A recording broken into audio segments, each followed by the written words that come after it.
Señor presidente de la República de Colombia, Gustavo Petro Urrego, señor presidente de los Estados Unidos Mexicanos, Andrés Manuel López Obrador, señores ministros, jefes de delegación y delegados, en el marco de esta conferencia de Latinoamérica y del Caribe sobre drogas para la vida, la paz y el desarrollo, convocada por Colombia en compañía del presidente de México, las delegaciones de 19 países de nuestra región participaron en 3 días de intensas y productivas reuniones que tienen su significativa conclusión en este momento con la adopción del documento final de Santiago de Cali.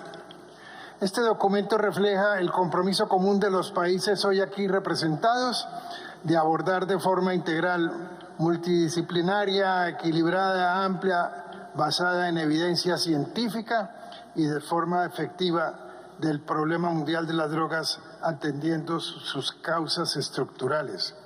Señores presidentes, quisiera resaltar la importancia de este momento para la región, entendiendo que han sido pocas las ocasiones en que los países latinoamericanos y del Caribe hemos generado esos espacios comunes que nos permiten ponernos de acuerdo y trabajar juntos en el diálogo en materia de drogas. Es un momento histórico porque como región nos estamos volviendo a encontrar y logramos identificar algunos de los temas más importantes sobre los cuales avanzar conjuntamente en una construcción reflexiva, soberana y ajustada a las realidades nacionales que tiene como fin abordar los problemas asociados a la droga en la región. Es histórico porque acordamos delinear un camino hacia el futuro y definir las etapas en las cuales buscaremos consensuar nuestras posiciones. Esperamos que la hoja de ruta que hemos definido nos ayude a construir un consenso regional para enfrentar los desafíos que requiere en nuestros tiempos el abordaje al tema de las drogas. Miramos expectantes el trabajo colaborativo por delante, especialmente en 2024, que consolide los mensajes de cara a la próxima reunión de la Comisión de Estupefacientes en el 2024, así como otros escenarios de alto nivel que sea necesario convocar en nuestra región y propiciar, a partir de la reflexión colectiva, la convocatoria de una cumbre internacional sobre drogas a nivel de jefes y jefas de Estado y de Gobierno. Señoras presidentes, les hago entrega de este documento final de Santiago de Cali para que avancemos juntos en la construcción de una voz latinoamericana y caribeña. No tengo dudas de que este será el inicio de un proceso verdaderamente significativo cuyo impacto positivo se sentirá con el tiempo en toda la región. Finalmente, quiero hacer propicia la oportunidad para transmitir a todas las delegaciones nuestro más sincero agradecimiento por su respuesta ante el llamado realizado por el Gobierno de Colombia y el Gobierno de los Estados Unidos de México y sobre todo por su voluntad y compromiso con el trabajo adelantado esta semana en Santiago de Cali. Muchas gracias.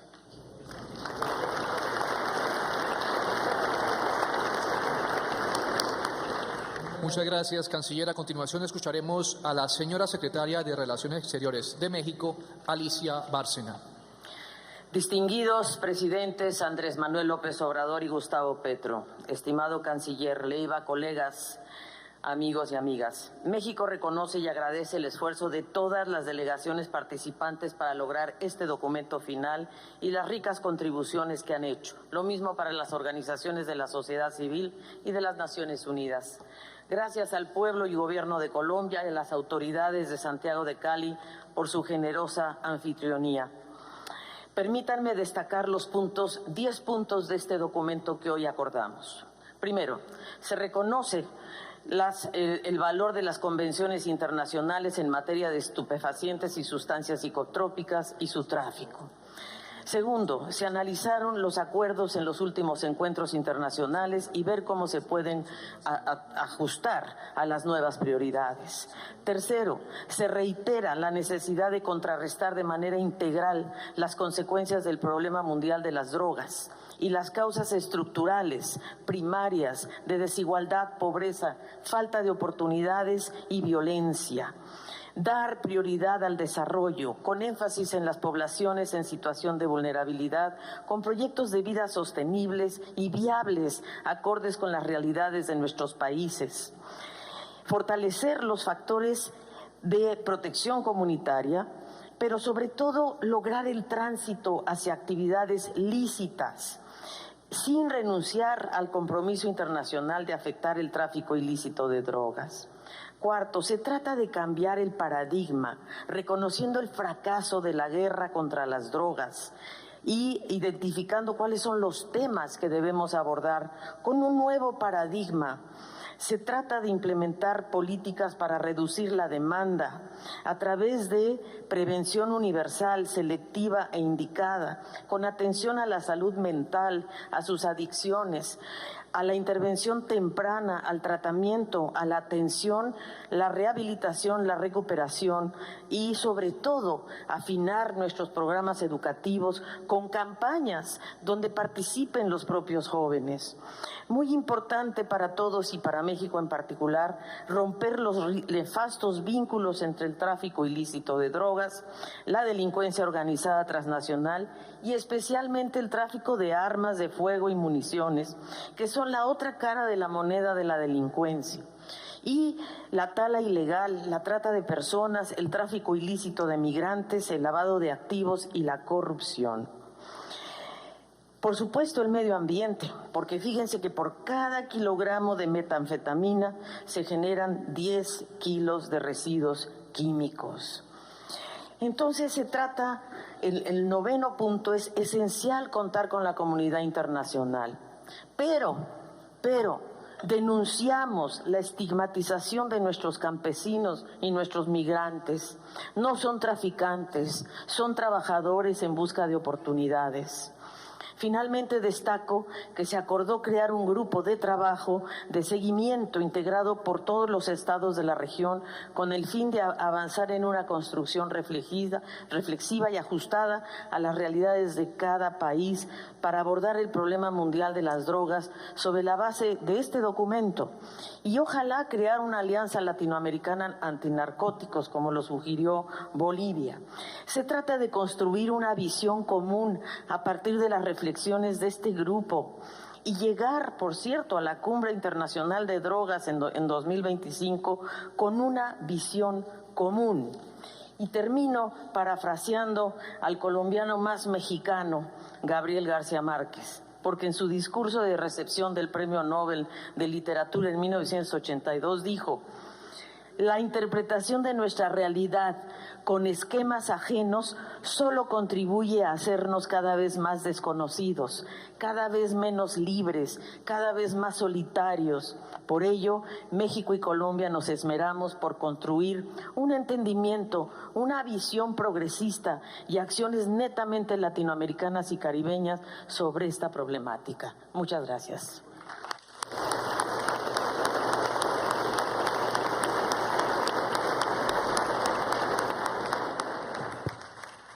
Con un caluroso saludo al pueblo mexicano, a continuación damos paso a las palabras del señor presidente de los Estados Unidos mexicanos, Andrés Manuel López Obrador. Amigas, amigos, participantes de esta conferencia latinoamericana y del Caribe sobre drogas. Celebramos esta iniciativa del presidente Gustavo Petro y coincidimos con las conclusiones de este encuentro, de esta conferencia. Solo voy a referirme a asuntos de carácter general y al final quiero puntualizar sobre lo que trata el documento que se va a suscribir de manera conjunta. Pienso que lo fundamental para enfrentar el flagelo de la drogadicción y de la violencia está en atender las causas con un nuevo criterio, no pensar solo en medidas coercitivas. Tenemos que poner por delante el criterio de que la paz es fruto de la justicia.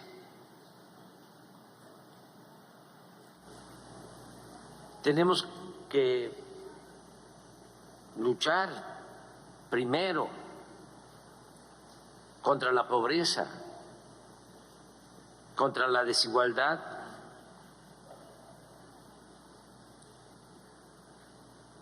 para enfrentar el problema de la violencia. Hay que ofrecer empleos, buenos salarios, atender a los jóvenes, garantizarles la oportunidad de estudio, de trabajo. También fortalecer nuestros valores culturales, morales, espirituales. Tenemos que utilizar toda la reserva de valores que hemos heredado de las grandes civilizaciones que florecieron en nuestra América. Eso está ahí. Por esas culturas nos hemos salvado ante pandemias y terremotos e inundaciones y malos gobiernos y corrupción y otras calamidades. ¿Qué es lo que nos saca siempre adelante? Nuestras culturas, nuestro pasado, nuestras grandes civilizaciones, con todo respeto. Esto no viene de hace 500 años y no nos trajeron la civilización. Ya en todos nuestros pueblos habían florecido grandes culturas con mucho desarrollo en todos los campos de la vida pública. Entonces, fortalecer lo que somos, nuestra identidad, nuestra idiosincrasia. Imagínense la ventaja que tenemos de que nuestras familias son muy fraternas, muy unidas. Y esto viene de lejos. No es de que, como en otros pueblos, lo digo con todo respeto, los jóvenes llegan a la adolescencia y ya se tienen que ir de la casa. Aquí no es así, por eso hasta abusan y se quedan más de la cuenta. Pero son nuestras costumbres, nuestras tradiciones. ¿Qué hacen los jóvenes solos? ¿Qué no es importante el amor en la familia, el apapacho? Entonces, tenemos que fortalecer eso. Y también contrarrestar el consumismo, el modelo materialista, el lujo barato, entender que la felicidad verdadera es estar bien con uno mismo, estar bien con nuestra conciencia y estar bien con el prójimo.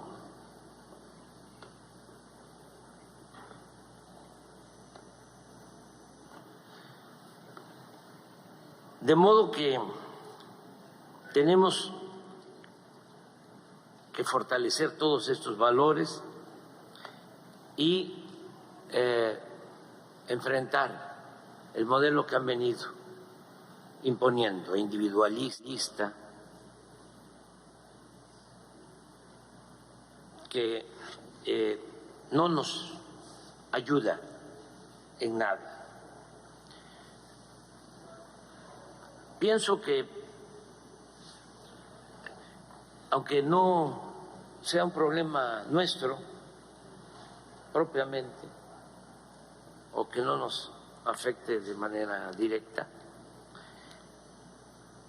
tenemos la obligación moral y por humanismo debemos de participar en el combate al consumo del fentanilo en Estados Unidos. Es una pandemia que están enfrentando. No es un asunto nada más cuantitativo. No es decir, pierden la vida 100,000 jóvenes cada año por el consumo del fentanilo, y dar la espalda y decir, a nosotros no nos importa.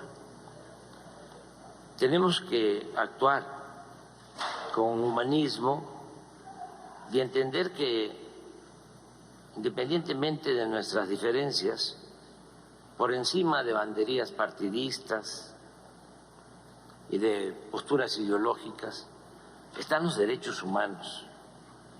Y el principal derecho humano es el derecho a la vida y ayudar en todo lo que podamos. Desde luego,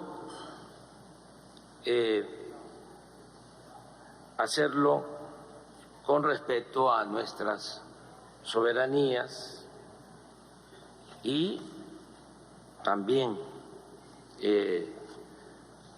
buscando que se procure atender ese problema de fondo, porque no es eliminar el fentanilo. Si hay consumo, es que algo anda mal en esa sociedad, porque puede desaparecer el fentanilo y va a surgir otra sustancia igual de dañina o peor. Puntualmente diría algunas cosas para terminar. Que nosotros procuremos con inversiones propias y también con inversión de organismos financieros internacionales, apoyar más la actividad productiva del campo en nuestros países, para sustituir la siembra de marihuana, de amapola, de cocaína, por la siembra de maíz, de frijol, de cacao, de café, frutales y miles de millones de árboles frutales y maderables, con el propósito también de cuidar nuestra naturaleza.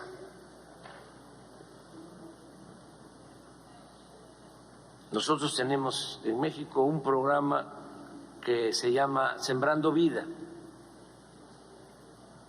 estamos apoyando de manera directa con empleo permanente a 440,000 productores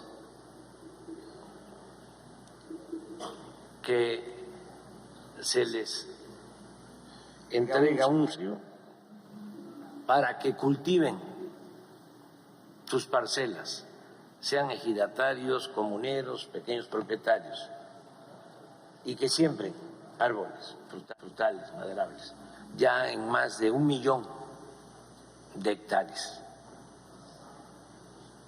Esto podría hacerse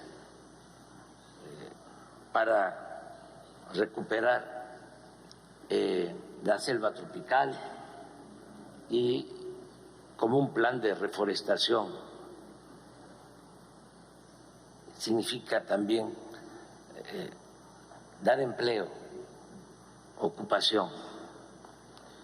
Lo segundo, no permitir nunca más el saqueo de los recursos naturales de nuestros países.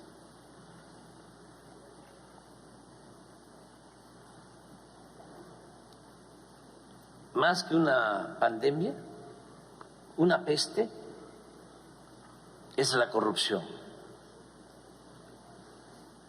Y hay que desterrarla. En el caso nuestro, nada ha dañado más a México que la deshonestidad de sus gobernantes y de la oligarquía. Promover el desarrollo con bienestar. Nosotros decimos, por el bien de todos, primero los pobres.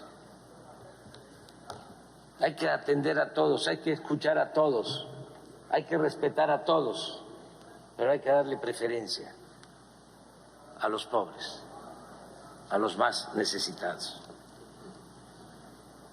4,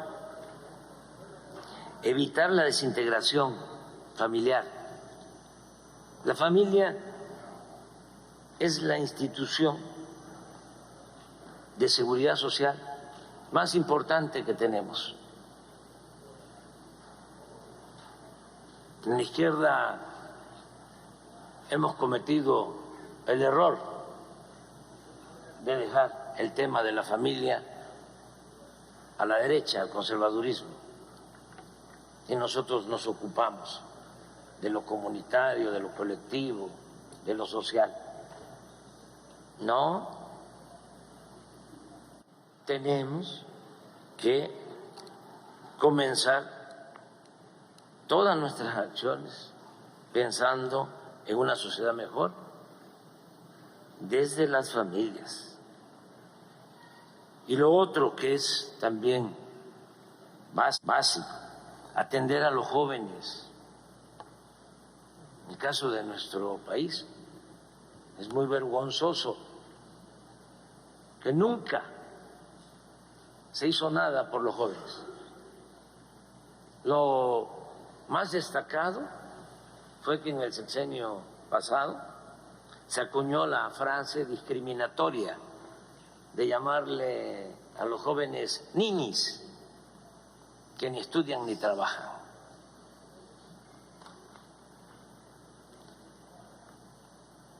Ahora es distinto. Ahora se está atendiendo a los jóvenes. Solo un programa, Jóvenes Construyendo el Futuro, está atendiendo a 2.600.000 jóvenes. Los que ya no tienen opciones de estudio, de trabajo, se les contrata y trabajan como aprendices en empresas, en talleres, en el campo. Y es tan importante el programa que el 65% de los que reciben esta formación se quedan a trabajar ya de manera permanente, los contratan en las mismas empresas. ¿Qué hacemos con esto también? es quitarles el semillero a las bandas de la delincuencia, que no enganchen a los jóvenes, que los jóvenes tengan opciones, tengan alternativas, de modo que esto debe tomarse en cuenta. Ya dije y repito, hacer ver por todos los medios que solamente lo barato se compra con el dinero, como diría el poeta, y que solo siendo buenos podemos ser felices.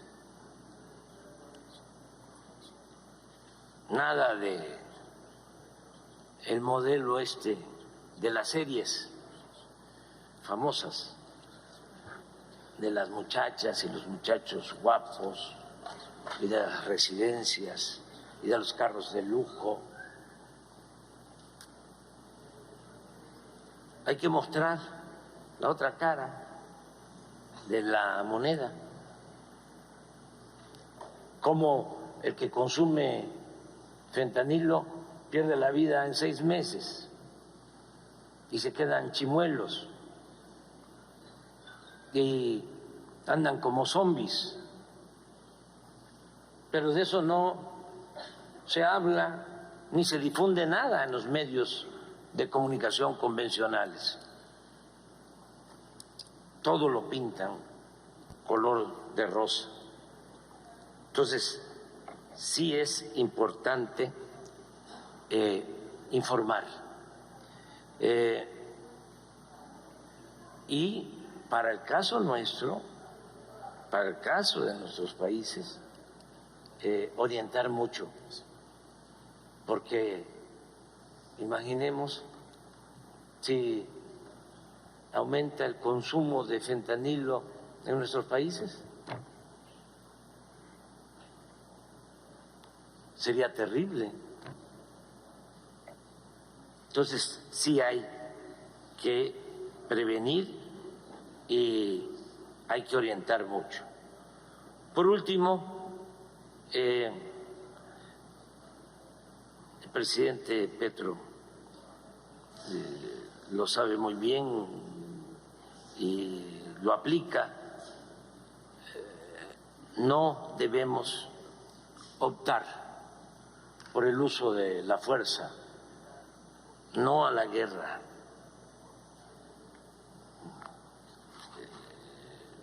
Yo celebro estar aquí en Colombia. La verdad que escribí un texto para leerlo, pero lo voy a hacer después en una rueda de prensa.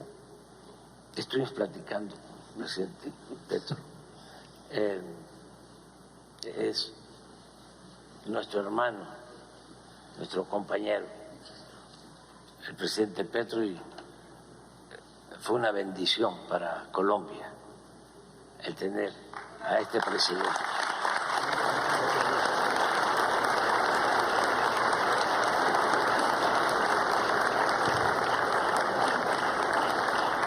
Aunque lo voy a decir al rato, me voy a repetir.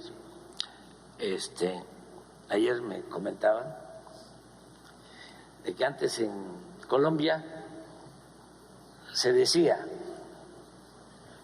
que la oligarquía se creía inglesa, que la izquierda de Colombia se sentía franceses, pero que el pueblo de Colombia se sentía mexicano.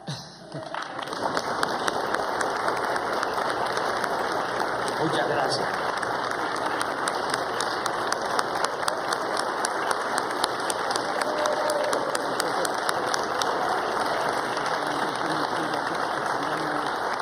Muchas gracias, señor presidente Andrés Manuel López Obrador. A continuación se dirige a ustedes el señor presidente de la República de Colombia, Gustavo Petro Urrego. Y que el pueblo mexicano se sienta colombiano y que todos nos sentimos latinoamericanos, que es el objetivo de esta conferencia. La latinoamericanidad y del Caribe, que no es latina, y de los pueblos afros, que no son latinos, y de los pueblos indígenas, que tampoco son latinos. Esa es nuestra diversidad. Americanos, sí. Y somos americanos. En esa diversidad que es tan fundamental, tengo que hacer aquí el saludo protocolario y se me había olvidado. Tengo que agradecerle a usted, señor presidente, compañero presidente. Mañana estaremos donde asesinaron a un compañero presidente. Tengo que agradecerle por la hospitalidad que México va a otorgar al quinto ciclo que se va a realizar en el mes de noviembre en el diálogo de paz entre el gobierno y el Ejército de Liberación Nacional, ELN. Esperemos, ha venido avanzando con pasos ciertos como nunca había ocurrido el proceso de paz entre el Estado, la sociedad y el ELN. Y esperemos que con su hospitalidad demos aún pasos todavía mayores en un tema que tiene que ver con la paz de Colombia, que en el fondo es también la paz de América Latina y en cierta forma del mundo, porque hacemos parte de este planeta. Y tema que, si lo miro desde la perspectiva de la paz, tiene que ver con este tema que estamos aquí dialogando y discutiendo. Le agradezco al gobierno mexicano su presencia aquí, a Andrés Manuel López Obrador, a su delegación, a los ministros, ministras de Relaciones Exteriores, embajadores, jefes de misiones diplomáticas acreditadas en Colombia, observadores internacionales y delegaciones de los países que nos acompañan, el gobernador del departamento del Valle encargado, José Fernando Gil, el alcalde de Santiago de Cali, Jorge Iván Ospina, aquí presente, los medios de comunicación nacionales e internacionales. A todos los presentes, han participado 17 países a ese nivel, participantes, y hay 10 países más que han sido observadores de este evento. Este evento que con el presidente Andrés Manuel López planificamos un poco, ideamos en México, cuando fui allí en la visita, tiene un propósito. Yo soy un poco más afanado en conseguir los propósitos y estos temas tendrán mucho más largo aliento que incluso nuestra propia existencia. Pero tiene un propósito, y es que América Latina hable por sí misma y no repita los discursos oficiales del poder mundial. En este tema específico, que podamos, a partir, porque hemos vivido la experiencia, la estamos viviendo, de estos 50 años en el caso de Colombia, que es por donde comienza este problema, que ahora es un problema americano, en todo el sentido de la palabra, de las Américas. Pero tenemos esa experiencia de 50 años, una experiencia sanguinaria y feroz.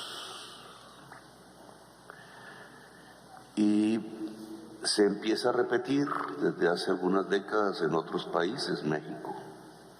Por eso, quizás el hecho de que sea Colombia y México los citantes de esta reunión tiene un sentido, un valor en el planeta Tierra, en la humanidad. Porque nosotros somos las mayores víctimas de esta política. Y empiezo por subrayar la palabra víctimas, no victimarios. en los 50 años nos han señalado como victimarios. Y ha sido tanto el temor ante el poder mundial de nuestras capas dirigentes de la política, que entonces lo único que hemos hecho es, de una manera vergonzante, porque sabemos qué pasa en nuestros países. Hay un dicho popular en Colombia que es ser más papistas que el Papa. Es decir, repetir el discurso oficial de la lucha o de la guerra contra las drogas durante 50 años. Repetirlo y repetirlo, porque creemos que si nos separamos una coma de él, que si decimos, oiga, esperen, ustedes no tienen razón, señores de la Unión Europea, o señores de Naciones Unidas, o señores del gobierno de los Estados Unidos, o señores del gobierno ruso, no tienen razón, entonces nosotros mismos no lo decimos, nos autocensuramos, porque le tenemos temor a que nos digan que es que estamos aliados con el narcotráfico. Claro, como aquí se produce la mayor parte de la marihuana y de la cocaína, que durante estos 50 años señalaron el curso fundamental en el tiempo de la llamada guerra contra las drogas. Entonces nos da miedo a decir, oiga, lo que ustedes, que tienen la mayor parte de los consumidores de esas drogas en sus sociedades, nos da miedo decirles que están equivocados. Y repetimos un discurso oficial que, si fuese por simplemente las palabras, pues sería de pronto hasta inocuo, pero resulta que tiene unas consecuencias dramáticas en nuestras propias sociedades. Y que nuestro silencio en estos 50 años ha sido cómplice con un genocidio en nuestros países. Porque eso es lo que ha provocado la política oficial de guerra contra las drogas en nuestra América Latina, un genocidio. Y nosotros somos dirigentes políticos y sociales, unos de derechas, otros de izquierdas, otros no saben qué son, otros buscando alternativas, otras, y movimientos que nacen en nuestra juventud y dinámicas. ¿Cuál es nuestra responsabilidad alrededor de este tema? Que cada vez más determina los destinos de nuestras sociedades, cada vez más. Antes pensábamos que era un problema de Colombia, nosotros encerrados, inundados de nuestra propia sangre, solos. Pero hoy no es así. Hoy precisamente la dinámica de la política llamada guerra contra las drogas, hecha en Estados Unidos hace 50 años, trasladada a la Unión Europea y por ahí a las Naciones Unidas, ha hecho víctima a todas las sociedades latinoamericanas de sus consecuencias, las mismas que había en Colombia, pero trasladadas ahora a Chile, a Argentina, a Uruguay, a Paraguay, a Brasil, a México, a Centroamérica toda, a Venezuela, a las islas del Caribe. Hay un país ya destruido hoy. No fue Colombia que resistió, es Haití. Está destruido por este tipo de política. Todo. Su Estado fallido. Su sociedad inmersa en la autodestrucción. La sociedad que le gritó a todos nuestros países hace 2 siglos la palabra libertad. Qué paradoja, como si cerráramos el círculo. Allí donde por primera vez se habló de república, de libertad, de democracia, es donde está hoy, al final de esos 2 siglos de vida republicana de nuestra Latinoamérica, el final del ciclo, la autodestrucción. Eso no es una coincidencia, eso llama a una reflexión y a unas posiciones que tenemos que tomar sin miedo y sin temor. La política llamada guerra contra las drogas ha fracasado. No sirve. Si la continuamos, no vamos sino a sumar otro 1.000.000 de muertos en América Latina. Y vamos a tener más estados fallidos y vamos a tener quizás la muerte de la democracia en nuestro continente.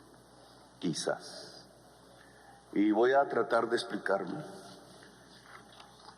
Porque es el inicio, yo sé, de un debate entre nosotros, pero que tiene que ser entre nosotros, por eso queremos una conferencia de presidentes de América Latina para continuar esta discusión en sus tonalidades, unas nosotros le llamamos godas, conservadoras, fundamentalistas, extremistas, otras científicas, otras progresistas, que ojalá se junten a las visiones científicas que deben ser los verdaderos faros de las decisiones de la política. Es la ciencia la que nos tiene que guiar. En esto no hay puntos finales, este es un debate, un proceso, unas experiencias en camino, pero hay que admitir las equivocaciones, si no, no salimos de la trampa, porque es una trampa. Veamos, yo soy economista, soy hombre de izquierda, fui insurgente, peleé en estas montañas. Progresista es mi electorado, no es la inmensa mayoría de la sociedad colombiana, es la mitad de la sociedad colombiana. Nunca una persona como yo había podido ganar las elecciones en este país. Este país es relativamente conservador. Pero me atrevo, aprovechando este espacio de la historia, al que tengo oportunidad de decir lo que pienso sobre esta materia. Soy economista y quisiera abordarlo un poco desde la profesión y desde el ABC que todo muchacho, muchacha que entra a estudiar economía aprende en el primer semestre, lo básico. No hay que ser un experto. Las drogas son un mercado, miren qué mercado, ¿no? Todos lo aceptamos aquí, es un mercado. Un mercado tiene una oferta y tiene una demanda. Dice el ABC de la economía que esa interacción genera algo que se llama el precio. ABC, nada nuevo bajo el mundo, consenso en el pensamiento económico. Entonces, ¿qué hacemos frente al mercado de las drogas? Tesis: deberíamos reducir la demanda. Dice Juan B. Seix, padre de la economía, toda oferta crea su propia demanda, o al revés, toda demanda crea su propia oferta. ¿Cómo se reduce la demanda en un mercado? De primerazo alguien diría, pues elevando el precio. Entre más elevado el precio, menos demanda hay. Esa es una tesis. Más o menos, si se dan el café, se dan estos dulces, se dan las guayaberas que me regala el presidente, se da en los aretes, se da en las camisas, pantalones, en toda mercancía. ¿Cierto? Si se reduce la demanda, ojo, se reduce el precio. Si aumenta la oferta, se reduce el precio. ¿Estamos? Si aumenta la demanda, aumenta el precio, como el pan. Entonces, si nosotros reducimos la demanda de las personas que consumen estas sustancias, sin decir si es bueno o mala, sino si reducimos la demanda, ¿qué sucedería en el mercado de las drogas? Se cae el precio. Y si se cae el precio, ¿quién se enriquece?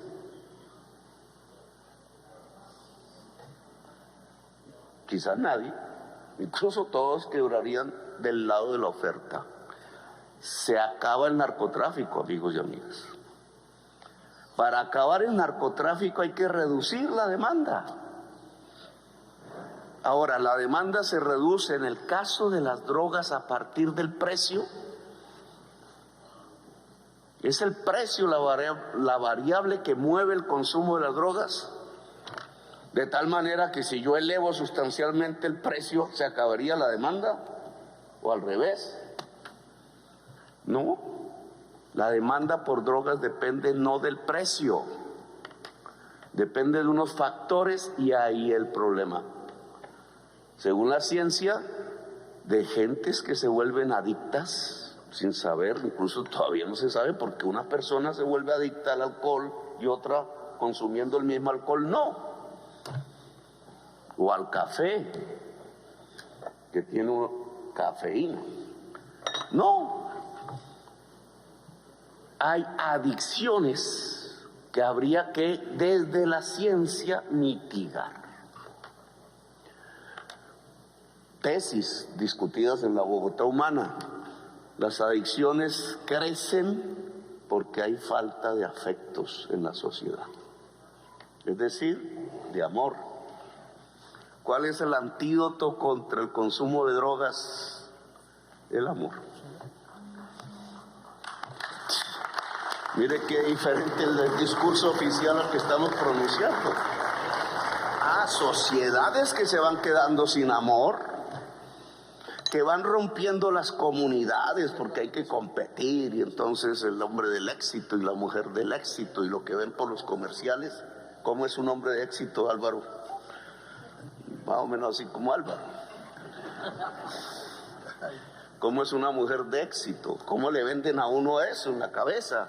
En la educación que hacen los medios de comunicación y la publicidad y el mercado alrededor del éxito de una persona.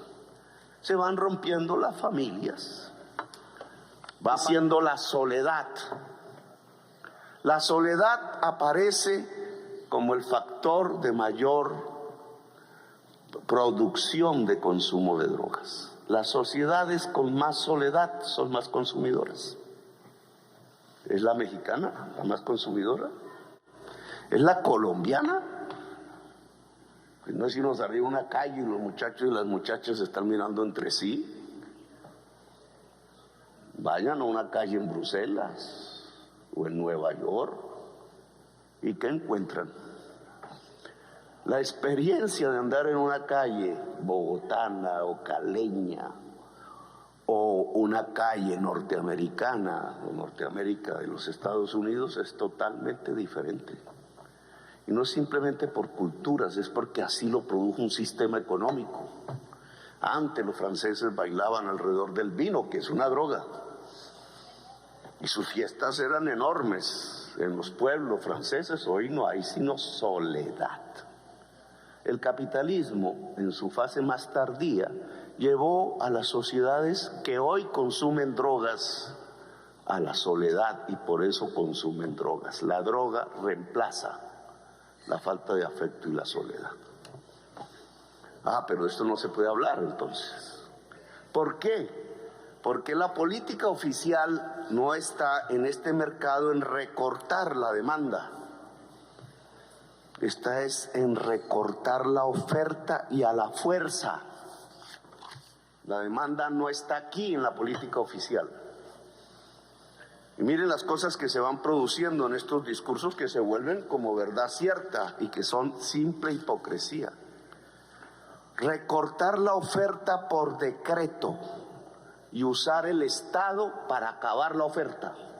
Esa es la guerra contra las drogas. ¿Sí o no? Y no nos enseñaron los mismos Estados Unidos, la misma experiencia histórica y lo que hoy es Rusia, que el Estado no puede acabar el mercado. Si yo escucho a la derecha, no me está diciendo exactamente eso, que qué equivocación de los bolcheviques, de los socialistas, de los comunistas, ahora dicen de los terroristas, de pretender que desde el Estado y por decreto se podía acabar el mercado, que fue lo que pretendió el socialismo soviético, ¿o no? Pues fracasó el socialismo soviético, fracasó. Ese mundo no era cierto. No se puede acabar el mercado por decreto. No se puede con el Estado acabar el mercado. El mercado subsiste.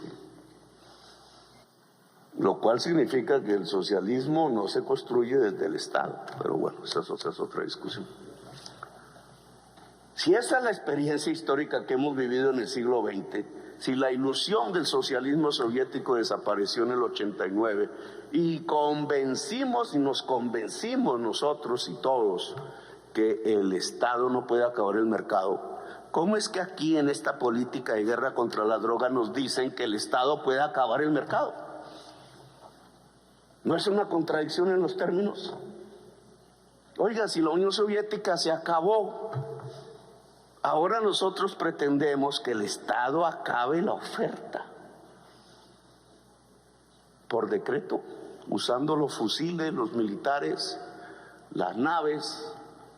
Nos invitan a una conferencia en la Unión Europea de ministros de defensa. ¿No debería ser más bien de ministros de salud pública, me pregunto yo? ¿O es que el fentanilo lo van a acabar con fusiles? Apenas entre el fentanilo a la Unión Europea se produce exactamente lo mismo que en los Estados Unidos. 100,000 muertos jóvenes al año, 2 veces la guerra de Vietnam. La cocaína en Estados Unidos mataba 4,000 al año. Y la marihuana, ninguno. Y ahora son 100,000. Con fusiles, con calabozos, con cárceles privadas, metiendo otros 10 millones de norteamericanos a la cárcel. ¿Así se va a acabar?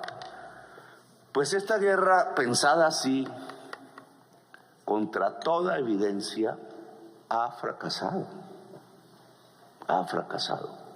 Si yo digo esto en una prensa, un medio de comunicación, siempre alguien me va a decir, oiga, ¿y que usted está pensando que entonces toda la juventud se vuelva drogadicta? ¿Usted está pensando, usted es un aliado de los narcotraficantes? Ya me lo dicen. No, porque cada dólar que se invierte en recortar la demanda ayuda a la familia a que no se produzca la adicción. Cada dólar que vaya al hospital público, al médico, a la salud mental, a psicólogos, a psicólogas, a jugar en los jardines infantiles, a crear amor, ayuda a reducir la demanda por drogas. Pero cada dólar que se dedica a recortar la oferta, hace crecer el precio. Y si crece el precio, los narcotraficantes tienen más dinero para comprar fusiles, para comprar vehículos blindados, para comprar misiles, para comprar políticos, para comprar senadores, para comprar generales, para comprar jueces, para comprar presidentes. Y entonces aquí está nuestra historia latinoamericana reciente. Si cogemos todos los presidentes y políticos que han sido puestos presos y condenados por sus relaciones con el narcotráfico en todos nuestros países, encontraríamos que todos repetían el discurso oficial de la guerra contra las drogas, más papistas que el Papa. Hipócrita. Aquí en Colombia ordenaban fumigar decenas de miles de campesinos con un veneno que se llama glifosato. Sus bebés, sus perros, sus familias, sus cultivos de pancoger, todo. Porque así se combatía el narcotráfico, decían. Ordenaban ir a los campos y el que tuviera un campo de hoja de coca, capturarlo y meterlo en la cárcel, 25% de los presos. El que vendía droga en un barrio, cogerlo preso, generalmente un joven, y a la cárcel. Y el que consumía, a la cárcel, cualquiera que fuese la cantidad de droga que tuviera en un bolsillo. Una guerra entre la policía y la juventud civil en los barrios populares, una guerra visible, todos los días, todas las noches. Y ese mismo político que ordenaba hacer eso, se abrazaba en la noche en los clubes con el más grande narcotraficante de Colombia. Yo afirmaba en mis discursos, los senadores de la República hacían por las mañanas las listas de quienes iban a ser asesinados y por las noches hacían leyes de la República. El 35% del Senado de la República en la época paramilitar era aliado de los paramilitares, que era la organización narcotraficante más grande del mundo. 35% del Senado de la República, todo fue a parar a la cárcel. Estados que se van volviendo narcoestados. Ese es el producto de la guerra contra las drogas. Claro, en Viena, en las convenciones, hablando con los norteamericanos, en Washington o allá en Bruselas, todos son antinarcotraficantes. Saludan al jefe de la política antidrogas de los Estados Unidos por la mañana, cogen el avión y después se abrazaban con Pablo Escobar en las noches con las niñas. Hipocresía. El efecto no es simplemente ese, la hipocresía de una política. El efecto es que murieron 1 millón de latinoamericanos en estos 50 años. 1 millón. Y allá en Estados Unidos cogieron 10 millones a las cárceles de negros y latinos, la mayoría. Y nuestros estados hoy tienen regiones, subregiones bajo control mafioso, no bajo control de la democracia, incluido Haití, que está todo ya bajo ese control. Y hemos tenido presidentes que son narcotraficantes, y políticos y dirigentes en todas las vertientes de la ideología. Y el culpable ha sido el campesino, el humilde. Y los hemos llevado a la cárcel y les hemos bombardeado sus cultivos. Y en Colombia hay una guerra eterna que se extiende, no que se quita de Colombia, sino que empieza a aparecer en sus formas, o que es el Comando Rojo en Brasil, o el Jalisco, y el Sinaloa, y no sé qué vainas. Ejércitos privados cada vez más fuertes con capacidad de derrotar o comprar estados. Y esa se ha vuelto América Latina, el país de los poetas y los escritores y de la belleza, como digo yo. Los países de la belleza se han vuelto eso.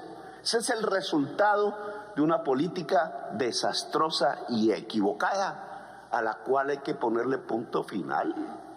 Y es América Latina la que tiene que hablar y decidir, porque es la víctima. La víctima, no la victimaria. Y están engañados los de la Unión Europea y están engañados los centros de poder mundial, porque están escapándose de una discusión en donde el culpable es el campesino andino o de la selva amazónica, y no se cuestionan por qué en su sociedad tantos jóvenes consumen solitariamente drogas hasta matarse. Ese es el problema central. Como esa discusión lleva a un cuestionamiento del estilo de la sociedad, entonces América Latina tiene que ser la culpable porque no quieren asumir esa discusión. Miren, la guerra contra las drogas comenzó con la marihuana. Nixon y el movimiento hippie que le llenaba el mall de millones de jóvenes peleando contra la guerra en Vietnam. ¿Fue así o no fue así? Los hippies consumían marihuana y LSD. Ni el LSD mata ni la marihuana mata, pero ahí decretó la guerra porque no quería que la juventud norteamericana atacara la guerra en Vietnam. Y resulta que se producía marihuana en Colombia, en la Sierra Nevada de Santa Marta. Esa decisión de Nixon creó la mafia colombiana. Una por ahí que había en la selva, en la Sierra Nevada de Santa Marta. Ahora, hace 50 años tenemos mafias cada vez más poderosas, multinacionales, ya no son colombianas, ya no son mexicanas, son americanas. Por la marihuana. ¿Cuánta gente mataron en Colombia por la marihuana? ¿Cuánta gente colombiana fue encarcelada por la marihuana? Y no acaba la Convención de Viena de decir que la marihuana es una medicina. Entonces, ¿quién nos devuelve los muertos? ¿Quién nos devuelve el dolor de las familias? ¿Quién nos devuelve al estado en que Colombia no tenía mafias? ¿Quién? O sea, nos mataron gente porque sí, por dominar, porque un señor godo, regodo, como Nixon se le ocurrió que los hippies eran su enemigo y entonces tenían que volver la marihuana un delito, y se tiraron a Colombia, se tiraron nuestro país, lo dañaron de esa manera, y todavía bajo ese precepto mantienen esta política que llaman guerra contra las drogas para que muera 1 millón de latinoamericanos más.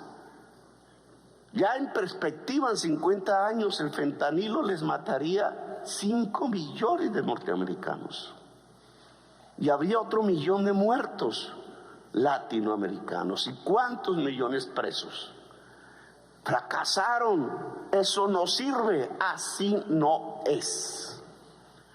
No se puede recortar la oferta. Corrompemos al ejército, a la policía, al Estado. Corrompemos la democracia, la matamos. Tenemos que proteger a los consumidores. Tenemos que construir unos entornos alrededor de los consumidores que no son nada más especial, tecnológicamente hablando, que amor. Allá en Estados Unidos tienen que construir más amor. En Europa, menos carros, más amor. Menos lujos, más amor. Menos calles de moda, más amor. Y verán cómo se reduce la demanda. Y lo mismo nosotros, los latinoamericanos. Puede haber las toneladas de fentanilo que haya, con capacidad de matar medio país, porque solo se necesita la punta de este lápiz para echarla en este café, y la persona tiene una altísima probabilidad de quedar adicta porque es 50 veces más poderosa que la heroína y mata. Le pasa a los Estados Unidos. Pueden producir toneladas así en un día y tendríamos una pandemia peor que el COVID, peor que todo. ¿Cómo nos defendemos de eso? Eso no se produce en los campos, no se produce en América Latina, no lo producen campesinos, no es una planta, es simplemente una fabriquita que combina unos químicos. ¿Cómo van a combatir eso? Eso se combate con amor, señores. Fentanilo se vuelve nada, un polvo de color por ahí, no sé qué color tendrá. Nada, no sirve, no se vuelve mercancía si no hay quien la consuma. Y para que no haya quien la consuma, la sociedad tiene que ser solidaria, calurosa, amorosa. Eso no lo produce el capitalismo, pues cámbienlo. Si quieren realmente la vida, o regulen ese capitalismo para que haya espacios de amor y solidaridad en la sociedad. Pero no nos vengan a echar aquí la culpa y a producirnos otro 1 millón de muertos y acabar con América Latina, que además ya ni producimos el tal fentanilo. Esto va a cambiar y bastante. Los laboratorios de cocaína van a estar en España y en Bruselas, allá donde está la Unión Europea, allá hay laboratorios de cocaína, junto al Parlamento Europeo, en los grandes puertos europeos. Laboratorios de cocaína, no están aquí en Cali, se los están llevando, porque allá necesitan pureza para competir con el fentanilo. Se acabó, señores. Entonces, lo que yo le propongo, que me extiendo mucho, ese es mi problema. Adelante. Lo que yo le propongo a los expertos, las expertas que han venido aquí, delegaciones participantes de América Latina y observadores de fuera, es que reunamos los presidentes, demos un paso más.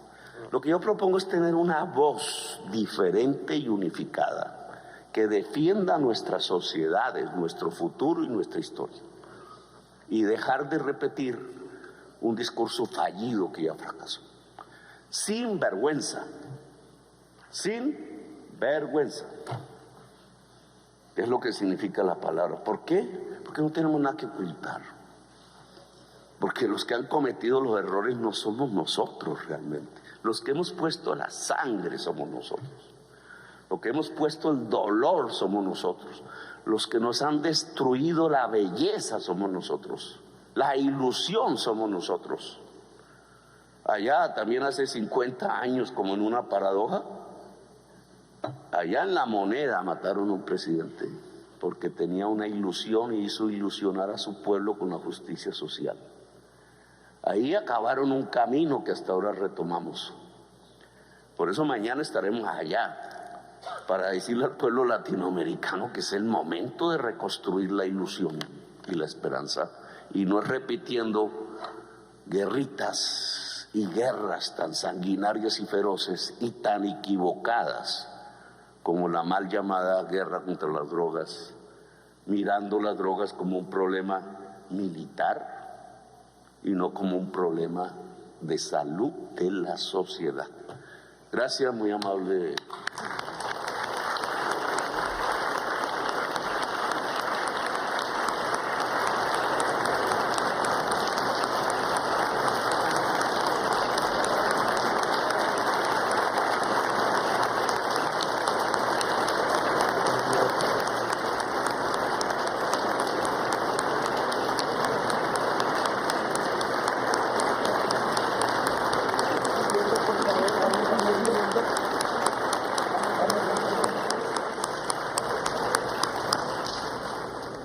Muchas gracias. Con las palabras de los señores jefes de Estado de México y Colombia y con la participación de todas las delegaciones que nos acompañaron durante estos 3 días de Conferencia Latinoamericana y del Caribe sobre drogas, así como los miembros observadores, damos por concluida la conferencia.